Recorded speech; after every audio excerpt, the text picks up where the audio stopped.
Salut et bienvenue dans notre deuxième séance de cours de Digital Freedom Day. Aujourd'hui, nous allons parler de Upwork en 2026. Comment te démarquer de la concurrence? Alors, l'objectif de ce cours est de comprendre pourquoi la majorité des propositions ne sont pas lues en entier sur Upwork.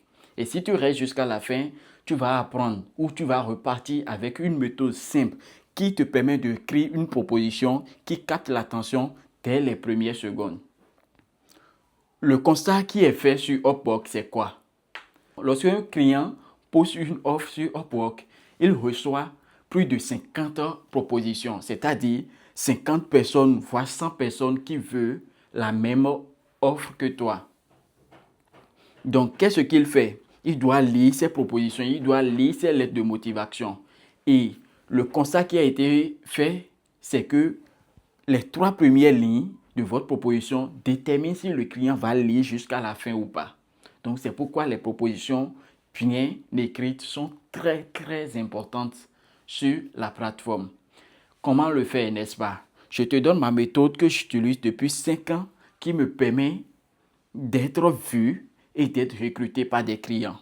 Alors, la méthode est en 3 étapes. Nous avions le problème, nous avions la preuve et nous avions une question de fin.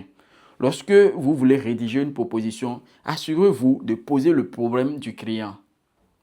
Par exemple, montrez en une phrase que vous avez compris exactement ce que le client recherche à résoudre. En deuxième position, vous devez montrer un chiffre, un résultat réel, concret. Et pour terminer, vous devez poser une question qui doit amener le client à répondre à votre proposition. Je vais prendre un exemple très simple. Hier, nous avions déjà essayé de rédiger une proposition ensemble, n'est-ce pas? Donc aujourd'hui, je prends l'exemple que le client est venu poster une offre de traduction. Il veut traduire un document. Le problème que vous devez poser, vous pouvez lui dire « Ah, j'ai vu votre offre, mais j'ai constaté que vous recherchez à traduire ce document technique sans perdre le sens original, n'est-ce pas? » Donc vous discutez avec le client tout comme s'il est devant vous. Vous l'interrogez, vous mettez n'est-ce pas? Ok, j'ai déjà traduit plus de 40 documents similaires dans ce domaine même. J'ai traduit pour des clients au Canada et aux États-Unis. Si vous voulez la preuve, je vais vous partager quelques-unes. Et pour terminer, vous allez lui poser une question. Par exemple, vous pouvez dire, souhaitez-vous que je vous propose un extrait traduit gratuitement? J'attends votre réponse pour qu'on poursuive cette conversation. Donc, lorsque vous écrivez une proposition du genre à un client, il est obligé de dire, mais cet homme, ce prestataire a vraiment confiance en lui. Donc, il faut que je le teste pour voir.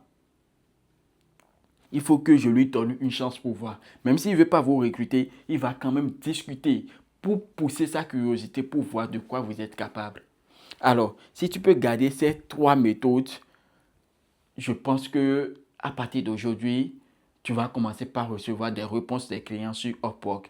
Donc, le schéma, c'est simple. Problème, preuve, question. Et c'est terminé. C'est terminé pour aujourd'hui. Demain, nous allons continuer avec le 3e cours et nous allons construire ensemble votre présence en freelance étape par étape. Donc, si vous voulez que j'analyse votre proposition, laissez un commentaire proposition et parmi tous les commentaires, je vais choisir une personne. On va faire l'analyse ensemble ici, en live et en direct. OK? N'hésitez pas à vous abonner si vous ne l'êtes pas encore. Big up!